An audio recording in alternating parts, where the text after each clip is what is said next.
Captain Lisa Mitchell stared at the sensor readings for the third time. The numbers did not make sense. She rubbed her tired eyes and looked again. The display showed the same impossible data. "Computer, run diagnostic on long-range sensors," she said. "Diagnostic complete.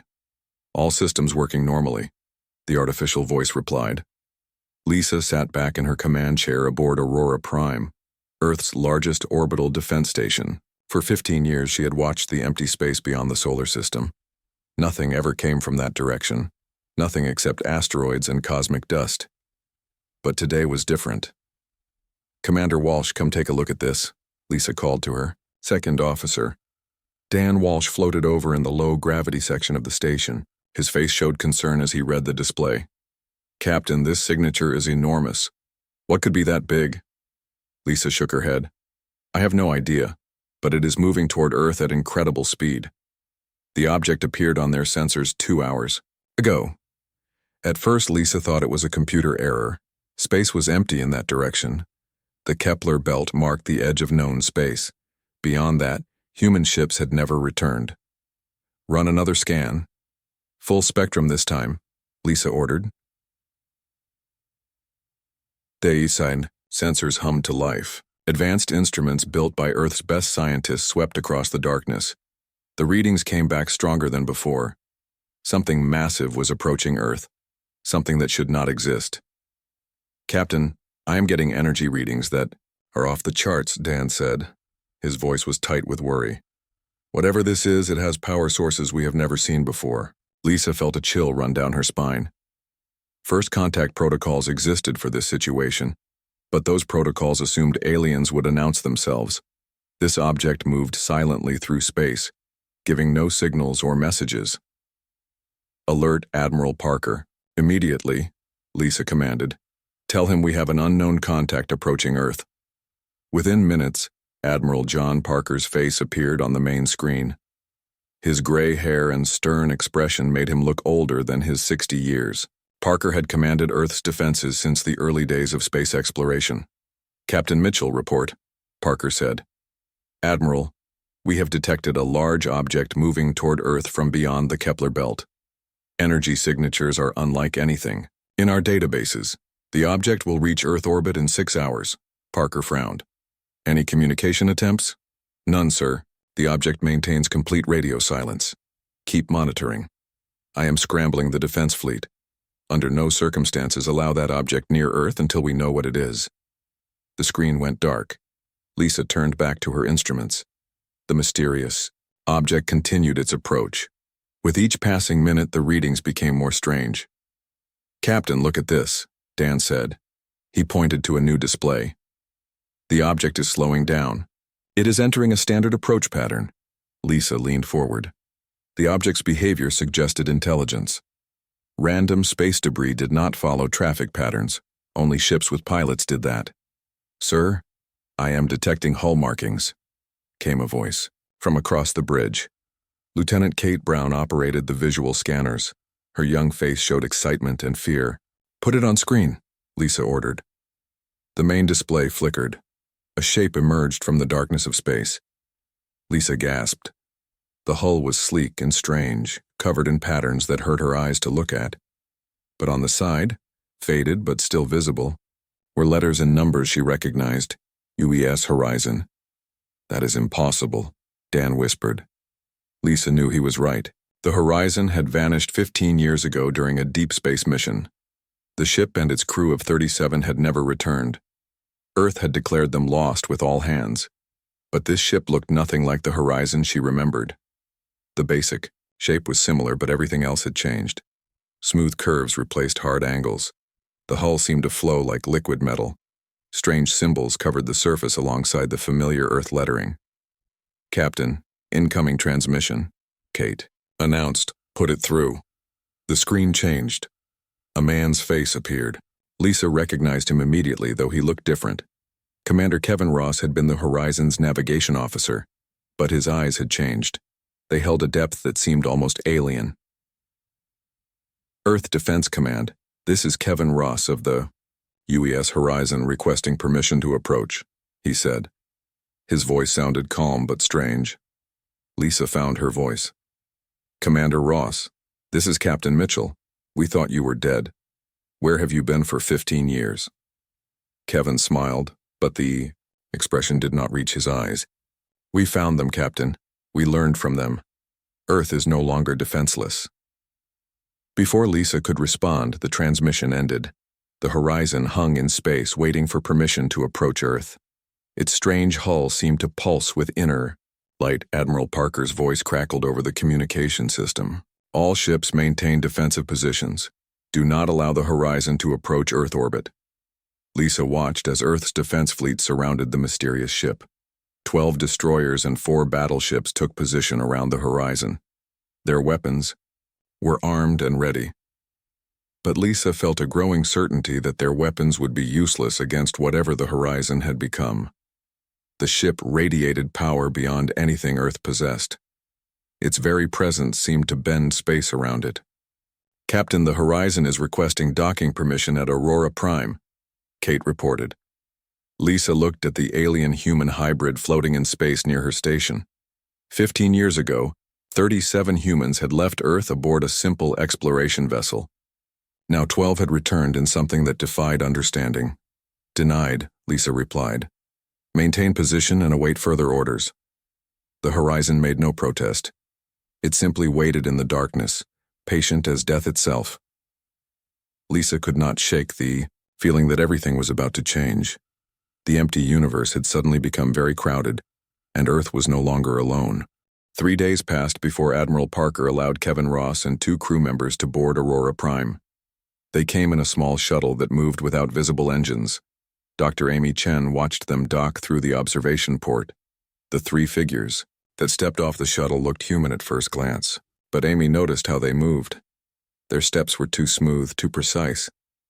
They seemed to glide rather than walk. "Welcome aboard," Admiral Parker said as the airlock opened. He stood with 6 armed guards in the docking bay. Kevin Ross stepped forward. He wore a uniform that looked like a mixture of human military dress and something else entirely. The fabric seemed to shift colors in the light. "Admiral Parker," Kevin said, "it is good to see Earth again. Commander Ross, you have been missing for 15 years. We need answers." Kevin nodded. "Of course, but some things are easier to show than to tell." Amy stepped closer to examine the 3 crew members. Besides Kevin, she recognized Nicole Adams, who had been the ship's chief engineer. The third person was someone she did not know, but he wore the uniform of a medical officer. "Dr. Chen," Kevin said, looking directly at her, "you will want to record this conversation. What we have to share will change everything." Admiral Parker led them to a secure briefing room. Amy activated her recording equipment and sat across from the 3 returned crew members. She studied their faces carefully. They looked older, but not 15 years older. Their skin was pale but healthy. Their eyes held a strange depth. "Tell us what happened to the horizon," Parker demanded. Kevin began to speak. His voice was calm and steady. "We were 3 months into our deep space mission when the main engine failed. We found ourselves stranded in the Vega system with no way to return home." Nicole Adams continued the story. "We were running out of supplies when the sensors detected something impossible. A structure in space larger than any moon. It was clearly artificial. We tried to make contact," Kevin said. "We sent radio signals, light pulses, everything we could think of. For 2 weeks we got no response, then they came to us." Amy leaned forward. "They?" "The architects," Kevin replied. "That is what they called themselves. They had been watching humanity for centuries. They knew about Earth, about our expansion into space. They had been waiting for us to reach them." Admiral Parker frowned. "Waiting? For what purpose?" The 3rd crew member spoke for the first time. "I am Dr. Carl White. I was the ship's medical officer. The architects were dying, Admiral. Their entire civilization was ending after millions of years." Amy felt her heart race. "How many of them were there?" "Billions once," Carl replied. "But time had reduced them to thousands. They were ancient beyond our understanding. They had seen star systems born and die. They had watched countless species rise and fall." Kevin took over the story again. The architects did not see us as threats or subjects to study. They saw us as something different, something they had never encountered before. What made humans special? Parker asked. Nicole smiled, but the expression seemed sad. Our refusal to give up. The architects had studied many species across the galaxy. Most were either too aggressive or too peaceful. Humans were different. We adapt. We survive. We keep fighting even when logic says we should surrender. Amy scribbled notes frantically.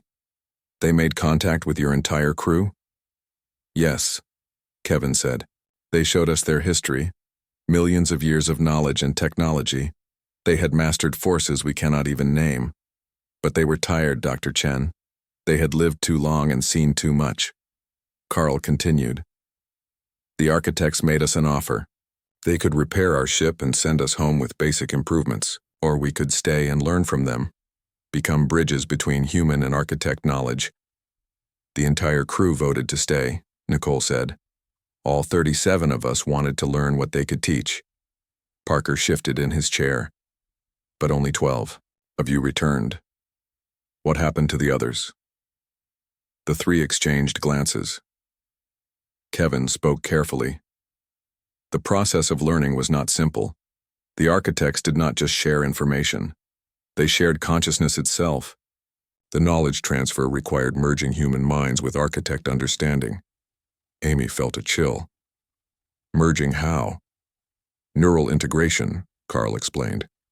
Our brains had to be modified to handle concepts that human minds were never designed to process. The procedure was dangerous. 25 of our crew did not survive. The room fell silent. Amy stared at the three figures across from her. They still looked human, but she began to understand that appearances could lie. You are no longer fully human, she said quietly. We are still human, Nicole replied firmly. But we are also something more. We can think in ways that pure humans cannot. We can perceive dimensions of reality that remain hidden from unmodified minds. Kevin leaned forward. The architects did not change us to serve them. They changed us to serve humanity. They gave us the tools to protect our species. Protect us from what? Parker demanded. The three crew members looked at each other again. Their expressions grew dark. The architects were not the only ancient species in the galaxy, Kevin said, slowly. There are others that do not share their peaceful nature. Carl nodded. The architects fought a war that lasted 3 million years. They lost. Their enemy is still out there, moving slowly but steadily through the galaxy. Amy felt her blood turn cold. Moving toward what? Toward Earth, Nicole said simply. The Devourers will reach our solar system in less than 8 years. The architects calculated their path precisely. Parker stood up abruptly. Devourers? A collective intelligence that consumes entire star systems, Kevin explained.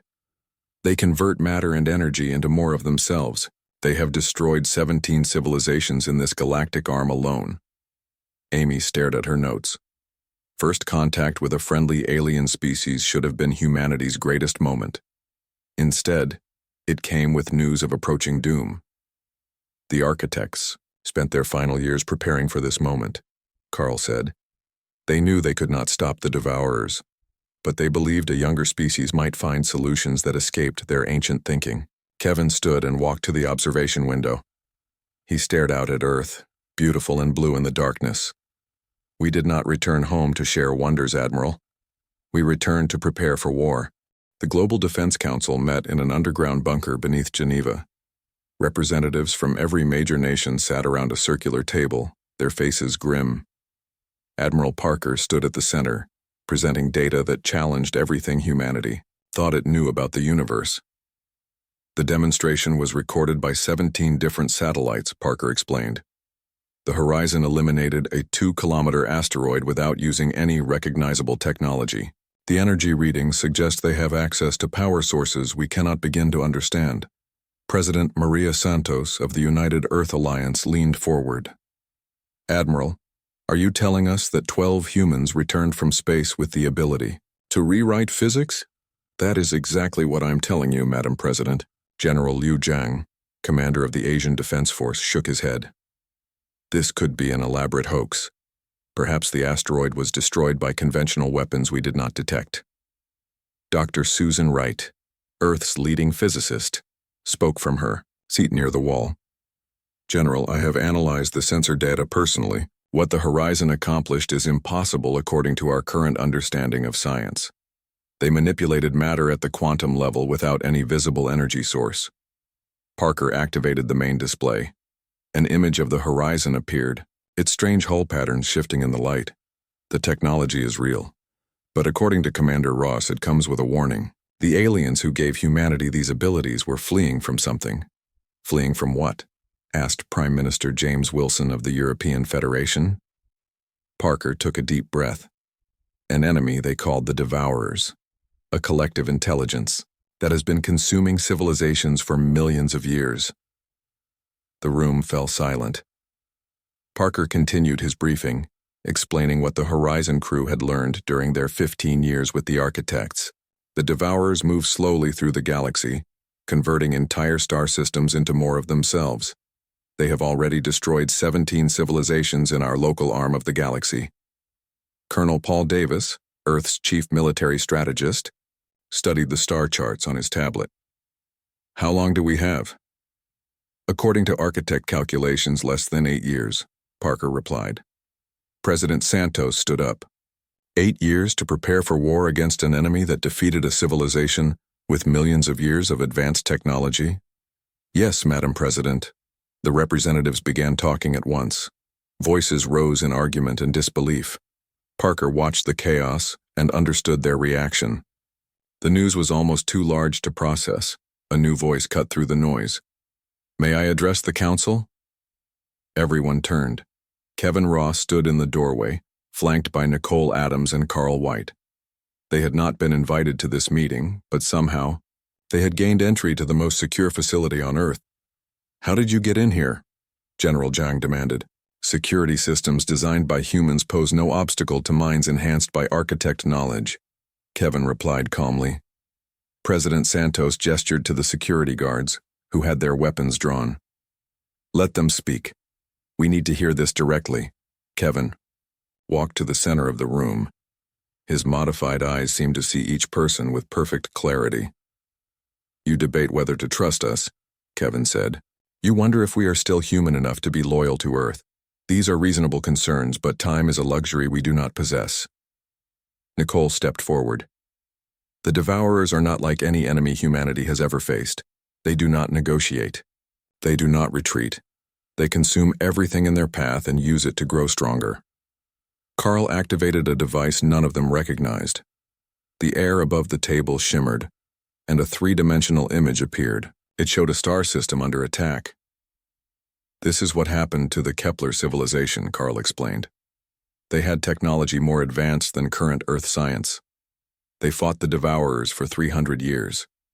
The image showed massive ships attacking planets. But as the Council watched, they realized the attackers were not ships at all. They were living creatures the size of moons, consuming matter and energy with impossible hunger. The Devourers reproduce by consuming, Kevin continued. Each star system they destroy creates more of them. By the time they reach Earth, there will be thousands. Dr. Wright stared at the display. How do you fight something like that? The architects tried for 3 million years, Nicole replied. They developed weapons that could destroy individual Devourers, but for everyone they killed, 10 more were born from consumed worlds. General Zhang leaned back in his chair. Then, how can Earth succeed where the architects failed? Kevin smiled grimly. Because humans are different. The architects were ancient and wise, but they thought in patterns established over millions of years. Humans adapt. Humans find new solutions to old problems. Colonel Davis studied the tactical display. What advantages do we have? Time and knowledge, Carl answered. The architects left us their complete scientific database, technologies that took them millions of years to develop. We can advance Earth's capabilities in ways that would normally take centuries. President Santos raised her hand. At what cost? You said humans would have to change. Kevin nodded. The architect technologies, cannot be operated by unmodified human brains.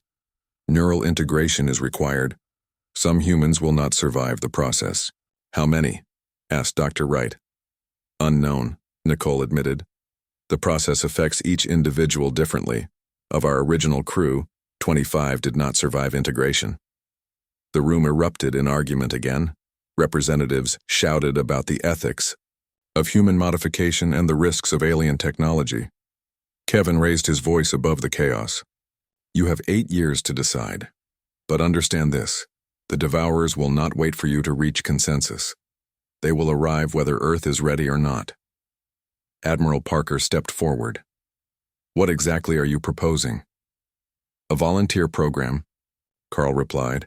Humans who choose to undergo neural integration, scientists, engineers, military personnel, people willing to risk everything to save Earth. And if we refuse? President Santos asked. Kevin's expression grew dark. Then in 8 years, Earth will become another consumed world. Humanity will join the 17 civilizations that chose denial over evolution. Nicole activated another display. This one showed star charts with marked routes through space. The Devourers follow predictable paths through the galaxy. They consume everything in the most efficient manner possible. Earth lies directly in their path. General Zhang studied the charts. Can we evacuate? Send colony ships to other systems? No, Kevin replied. The Devourers would track and consume any human settlements they found. There is nowhere to run. Dr. Wright spoke quietly. Then we fight. Yes, Kevin agreed. But not as we are now. We fight as what we can become. President Santos looked around the table at her fellow world leaders. Fear and determination warred on their faces. How many volunteers would you need? She asked. Hundreds initially, Nicole replied. Thousands eventually. Enough to crew ships built with architect technology. Enough to teach others who cannot undergo full integration. Colonel Davis leaned forward. What makes you think humans will volunteer for such a dangerous procedure? Kevin smiled for the first time since entering the room. Because we are human. When faced with extinction, we do not surrender. We evolve. The council fell silent. Outside, the bunker, 6 billion humans continued their daily lives unaware that their species faced a choice between transformation and annihilation. The universe had given humanity the tools to survive. Now it remained to be seen if they had the courage to use them. Admiral Parker crossed his arms and stared at Kevin Ross. Your story sounds like science fiction, Commander. I need proof before I can believe such claims. Kevin nodded calmly. We expected doubt. Words alone cannot convey what we have learned. Would you prefer a demonstration? What kind of demonstration? Dr. Amy Chen asked from across the briefing table. Nicole Adams answered. Something that will show you the reality of architect technology without endangering Earth or its people. Parker considered this. The crew of the Horizon had been missing for 15 years. Their ship had returned completely transformed. But extraordinary claims required extraordinary evidence. What do you propose? Parker asked.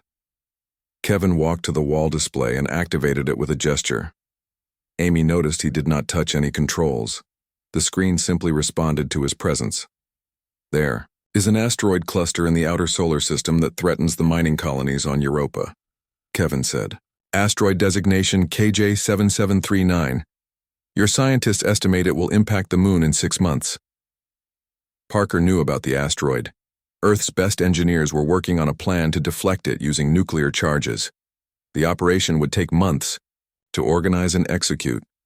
We can eliminate that threat in minutes, Nicole said. How? Amy asked. Carl White spoke up. Architect technology does not work like human technology. We do not destroy matter. We transform it. Parker felt skeptical. Transform it into what? Into whatever serves our purpose, Kevin replied. In this case, harmless particles that will disperse into space. Amy leaned forward. You are talking about changing matter at the molecular level. That requires enormous energy. Energy is not a problem when you understand how space and time really work, Nicole said. Parker made his decision. Show me. But if this is some kind of trick or weapon test, I will consider it an act of war. Kevin smiled sadly. Admiral, after what we have seen, war between humans is the least of our concerns. 2 hours later, Parker stood on the bridge of the battleship Enterprise. The massive warship was Earth's most advanced vessel, equipped with sensors that could detect a coin-sized object from 1,000,000 kilometers away. The horizon hung in space nearby. Its transformed hull still made Parker uncomfortable to look at. The ship seemed to bend light around itself in impossible ways. Admiral, we are receiving a transmission from the horizon, reported Commander Lisa Bennett, the Enterprise's communication officer. Put it through. Kevin's face appeared on the main screen. Behind him, the horizon's bridge looked nothing like any human design. Smooth surfaces flowed together without visible seams. Strange symbols glowed on panels that seemed to float in the air. Admiral, we are approaching asteroid KJ7739. Please observe carefully. Parker turned to his science officer. Captain Tony Blake, I want full sensor records of everything that happens. Tony nodded and activated the Enterprise's advanced scanning systems. All sensors recording, sir. On the main screen, the asteroid came into view. KJ7739 was massive, nearly 2 kilometers across. Its irregular surface was scarred by millions of years of impacts. Parker knew that conventional weapons would only break it into smaller pieces that would still threaten Europa. Beginning transformation process, Kevin announced from the horizon. Parker watched in amazement as the horizon began to change. Parts of its hull seemed to flow like liquid. Extensions emerged from the ship's sides, reaching toward the asteroid like arms made of light. Admiral, I am reading energy signatures unlike anything in our databases, Tony reported. His voice was tight with excitement and fear. The light arms from the horizon touched the asteroid. Parker expected an explosion or some visible weapon. Effect. Instead, something far stranger happened. The asteroid began to fade. What is happening to it? Parker demanded. Tony stared at his instruments. Sir, the asteroid is being broken down at the molecular level. The matter is being converted into elementary particles, but the energy readings make no sense. Parker watched the massive rock slowly disappear. It did not explode or shatter. It simply ceased to exist. In its place, a cloud of glowing particles drifted harmlessly into space. Transformation complete, Kevin announced. Threat to Europa eliminated. The horizon's strange extensions retracted. The ship returned to its normal appearance, though Parker was beginning to think nothing about it was normal. Admiral, you need to see this, Tony said. His face was pale as he studied the sensor data. Parker walked over to the science station. Tony pointed to readings that made no sense. The process required no external energy source, Tony explained. The horizon drew power directly from space itself, and the conversion was perfect. No waste, no radiation, no side effects. Parker felt a chill. That violates the law of conservation of energy. Not violates, came Kevin's voice from the still open communication channel. Transcends. The architects learned to work with forces that human science has not yet discovered. Amy's voice came over the ship's communication system. She was monitoring from Aurora Prime.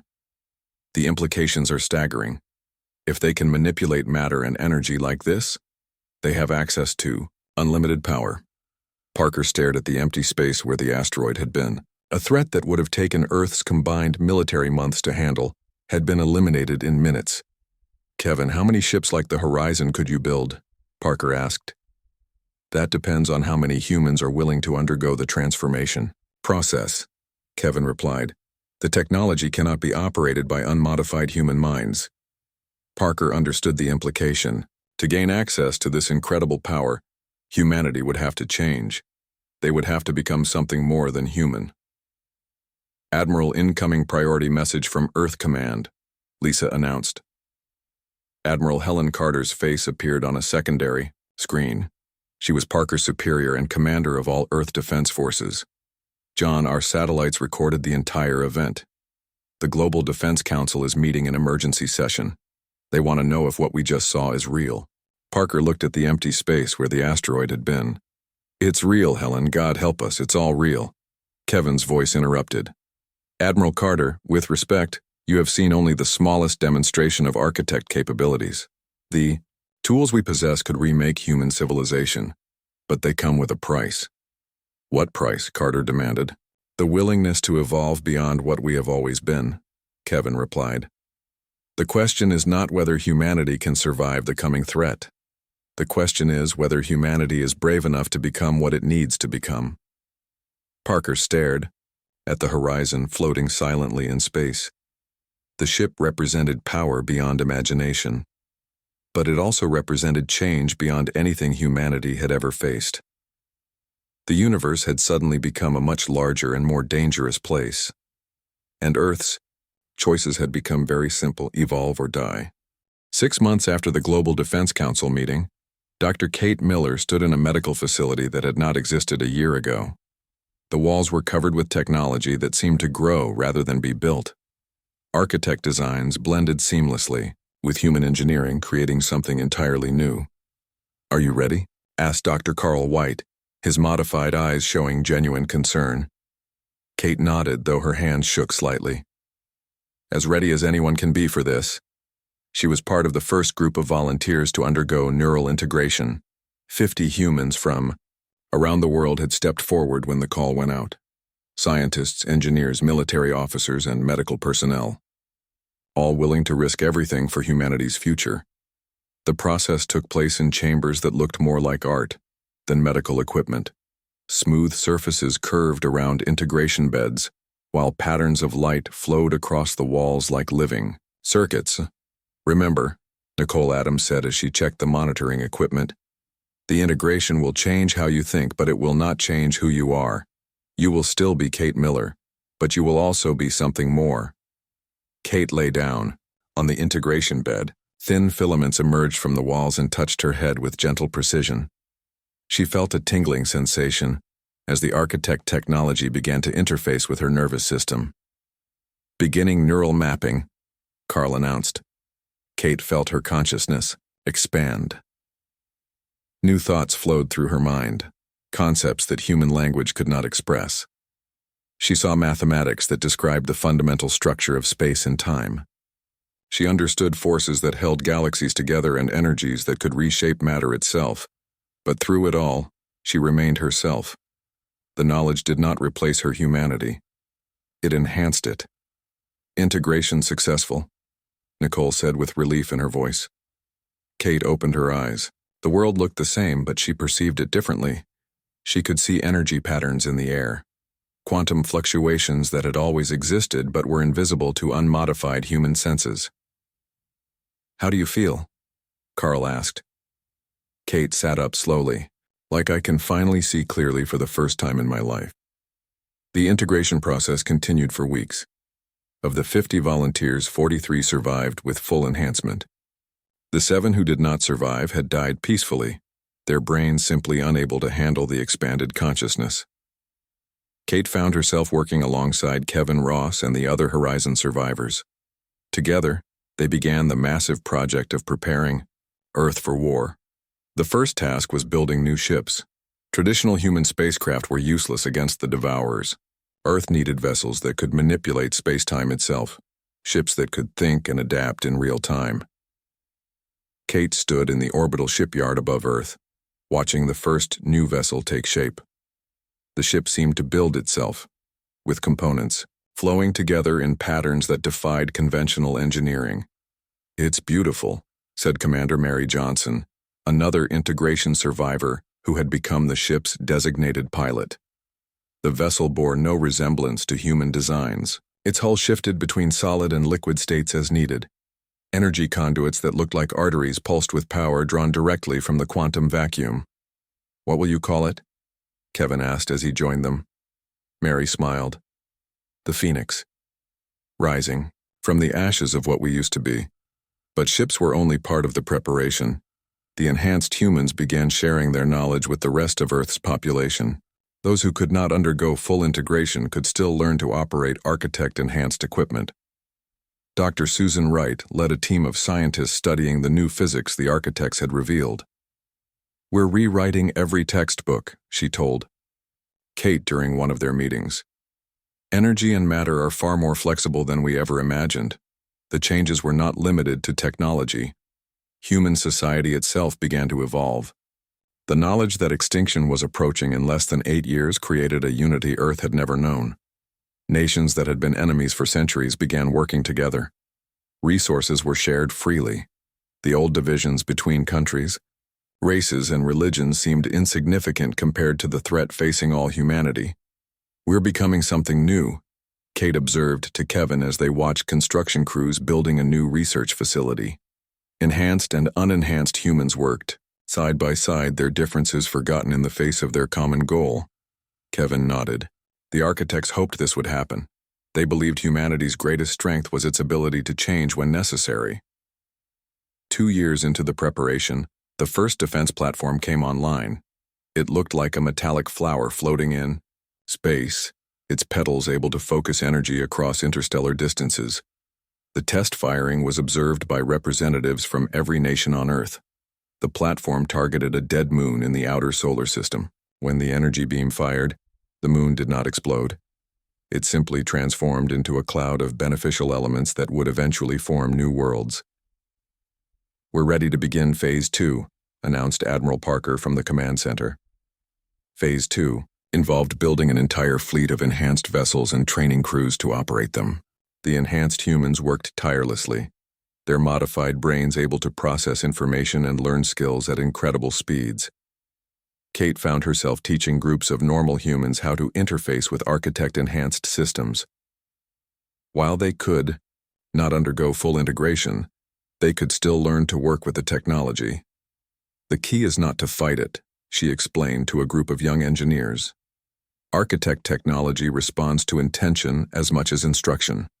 Think of what you want to accomplish, and the systems will adapt to help you achieve it." But the most significant development came in the 4th year of preparation.